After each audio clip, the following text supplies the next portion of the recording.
Andrew Easton. Together we're going to do an experiment which hopefully will demonstrate why viruses just love children. Professor Easton is using a gel containing UV particles to seed a classroom as if just one child had brought an infection into school. By watching how the gel is moved around during the day, we should see how respiratory viruses are transferred. Normally invisible, this gel can only be seen under UV light. Okay, so this is to mimic a sneeze, and you get a fine spray. Ooh. The particles are very small, and that's exactly what we want. So it should be as close as we can get to mimicking how a virus would move around. Once we're finished, we'll be able to see exactly where the material has gone and who it's gone on to. Are you confident it's going to work? Oh, very confident, yes. I'm sure it'll work. I'm sure the children won't disappoint. Look at their hands everywhere. That's right.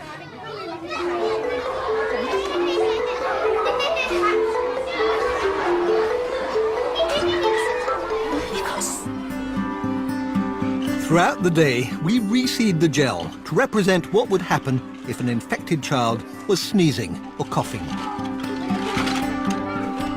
Children are very tactile. They like to touch and feel things a lot and touch each other frequently, and they don't feel the same social pressures.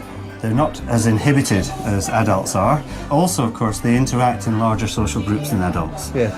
And they're very tactile when they do so. You've got one touching her face over there. Exactly so. You'll find that they touch their faces and around their noses and mouths, their eyes, very, very frequently.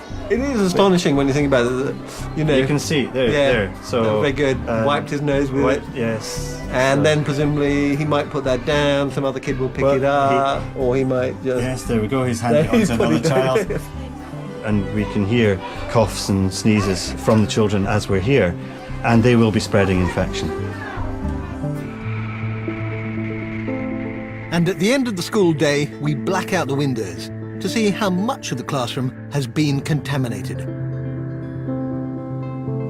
Okay, so here we are in the crime scene, and the major criminals have fled. Yes. Right, what do you see here then? First, very obvious thing is that we don't really have much of the droplet spray left. What we've got is a lot of smeared surface here. You can see smears on the papers, marks on the table over here where we didn't actually have any material. We also sprayed some of the toys. This one, I think we can see immediately. And viruses like this sort of plastic surface, do they? That's right, this hard, non-absorbent material, and they'll exist for quite some time in a sort of viable state. And now, if we look at some of this, you can see it's not droplets, it's smeared, so the children have been playing with this, and it's now on me. It's a very infectious little thing, isn't it? Yeah. It's on both sides. I think that's true for... Yeah, there we go. So this shows you just how easy it is for this stuff to be spread around. And it's not just the classroom that is covered in our virus gel. We welcome the children back for our final reveal. They're wearing glasses to protect them from the UV lights. So what we're going to see is how much paint you have spread around here without even knowing it. It doesn't do anything to you. Okay, we're going to do the countdown. 5, 4, 3, 2, 1.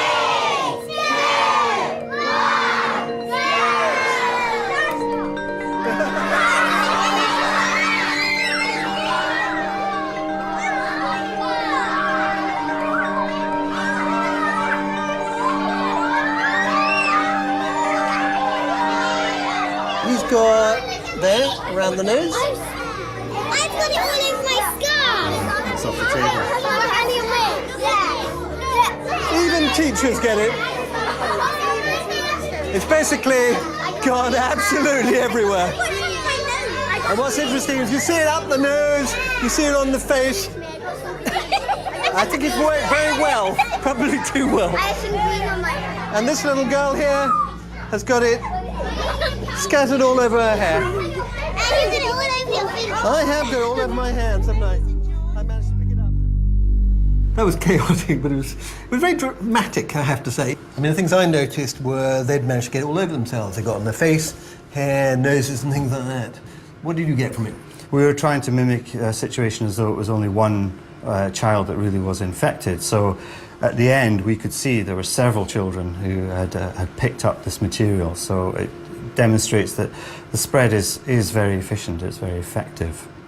And now they're going to go out there into the community, back to their loving families, and they're going to take viruses with them. And anyone else that they come across. Good old children. Thank you very much, Andrew.